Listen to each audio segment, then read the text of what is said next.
भगवान कल्कि से पहले कल्कि सेना का आगमन। कलिकाल में दिखेगी कल्कि के योद्धाओं की पावर। सत्यों की शुरुआत और कल्कि का अवतरण। मोदी अगर आखिरी प्रधानमंत्री तो क्या योगी होंगे कल्कि सेना का हिस्सा? दुनिया को अचंभित करने वाली भविष्यवाणी पुराण की गुप्त भविष्यवाणियों का सच, वो भी परम पूजनीय पंडित श्री काशीनाथ मिश्र जी की जुबानी। देखिए सिर्फ और सिर्फ धर्म ज्ञान पर। हमारा जो आदरणीय प्रधानमंत्री मालिका में उनके बारे में जो रचना है वो भी बड़ा योगी है। तो नाम से ये योगी है, कर्म से योगी है जी। तो दोनों शासन का यानी प्रमाण आ रहा है। एक शासन सत्ययुग को ले रहा है, दूसरा संत शासन का पवित्रता भी कितना अच्छा होगा ये मानव सभ्यता भी देख रहे हैं। पर आगे से होगा भगवान की इच्छा से संतों का शासन होगा, और भगवान जिसको चाहेंगे वही संतों को शासन देंगे। भारत के आखिर प्रधानमंत्री जो भविष्य पुराण में लिखा है आदरणीय प्रधानमंत्री मोदी जी वही है। उसका बाद फिर सत्ययुग आएगा। मैं आपसे सुधर्मा महासंघ के बारे में जानना चाहूँगी। जितना मैंने सुना है कि भगवान के अवतरित होने से पहले भगवान की एक फौज खड़ी की जाती है। हमने द्वापर में देखा, हमने त्रेता में देखा। वो सुधर्मा महासंघ क्या है? और अब देखिए भगवान कल्कि के आने से पहले ही कल्कि सेना की नींव रखी जा चुकी है। विंग कमांडर है, उन्होंने उसकी नींव रखी है। लोगों से आह्वान किया जा रहा है कि आप कल्कि सेना में शामिल होइए, सनातन को बचाने के लिए, खुद को सशक्त करने के लिए, शारीरिक तौर पे और हथियार के तौर पे भी और शास्त्र के अनुसार भी।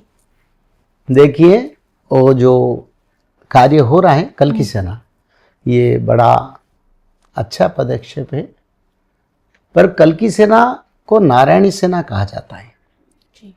कल्कि भगवान का धर्म प्रचार संस्था का नाम सुधर्मा महासंघ, और कल्कि भगवान का जो सेना है जो लड़ाई करेंगे उनको नारायणी सेना कहा जाता है। कल्कि सेना उन्होंने नाम दिए हैं, बड़ा स्वागत योग्य है। पर शास्त्र के अनुसार कल्कि भगवान का सेना नारायणी सेना है। अच्छा। और कल्कि भगवान की सेना में कौन कौन रहेंगे? 5 बालवीर रहेंगे। कौन कौन? अभिमन्यु, घटोत्कच, एकलव्य, बब्रुवाहन और 5 और बेलाल सेन, ये 5 रहेंगे।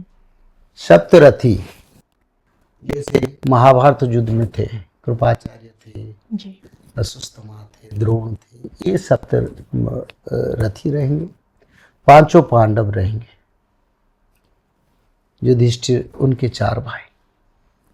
और कल्कि भगवान की सेना में मरु और देवापी भी रहेंगे, जो हिमालय के कल्प ग्राम पर तपस्या में है। और कल्कि सेना में कौन रहेंगे?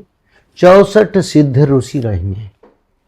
अच्युतानंद ने बोले तप शक्ति के सामने तप शक्ति फेल्यूर होगा। तप शक्ति जो तपस्या का शक्ति किसका पास है? 64 सिद्ध जी। धरती पर जो नियंत्रण होता है 64 सिद्ध ऋषि उसको नियंत्रण करते हैं।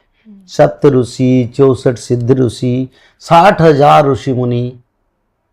तो ये जो 64 सिद्ध ऋषि और सप्त ऋषियों का जो तप शक्ति है, तप शक्ति का लड़ाई तोप शक्ति यानी ये जंत्र शक्ति का साथ होगा जी। उसमें जंत्र शक्ति पराहत होगा, तप शक्ति का विजय होगा। तो इसलिए नारायण सेना में यही सब रहेंगे। 256 भक्त रहेंगे, और साथ ही साथ भगवान के चुने हुए भक्त रहेंगे। बड़ा सेना नहीं रहेगा, ज़्यादा से ज़्यादा 2-3 हज़ार, 2,000 का सेना भी नहीं है, पर 2,000 ब्रह्मांड को उथल पुथल करने के लिए उसमें सामर्थ्य है। 1 सेकंड में अमेरिका जैसा देश को तबाह करने के लिए कल्कि भगवान का पास शक्ति। 1 सेकंड यानी 1 भ्रुभंगी यानी आंखों की पलक उठाने और देखने से कल्कि भगवान सारा ब्रह्मांड में तबाही सृष्टि कर सकते हैं। एक क्षण में जो तबाही को धरती पर आंखों में कहीं नहीं दिखे, और कुछ इसको सामना करने के लिए किसी का पास सामर्थ्य नहीं। तो इसीलिए तो डरे मारे लोग आएंगे, भय से आएंगे। कल्कि आ रहा है जी। एक बात, कल्कि आ रहा है, कल्कि को नहीं देखेंगे। कल्कि हवा के रूप में 49 वायु बहेगा, सब देखे सब उड़ता जा रहा है, लोग मरता जाता है, देखो कल के भगवान हमको रक्षा करो। क्योंकि भगवान कल के महाप्रतापी 64 कला में संपन्न है, उनके सामने कोटि ब्रह्मांड भी बहुत छोटा है, सूक्ष्म पड़ गया। हाँ, वो कुछ भी कर सकते हैं, कुछ भी, यानी परमाणु जैसे को पानी बना सकते हैं, उनका इच्छा। तो इसीलिए वो जो पदक्षेप हमारे देश में लिया गया, ये इंटरिम पीरियड पर काम करेगा, जिस समय देवता लोग अपने दायित्व ले लेंगे जी, तब वो काम करेंगे। ये इंटरिम पीरियड तक काम करेगा। ये जो कल की सेना है बड़ा अच्छा है, बड़ा स्वागत योग्य है, ये होना चाहिए। भारत की हर हिंदुओं को, हर सनातन को इसमें जोड़ना चाहिए।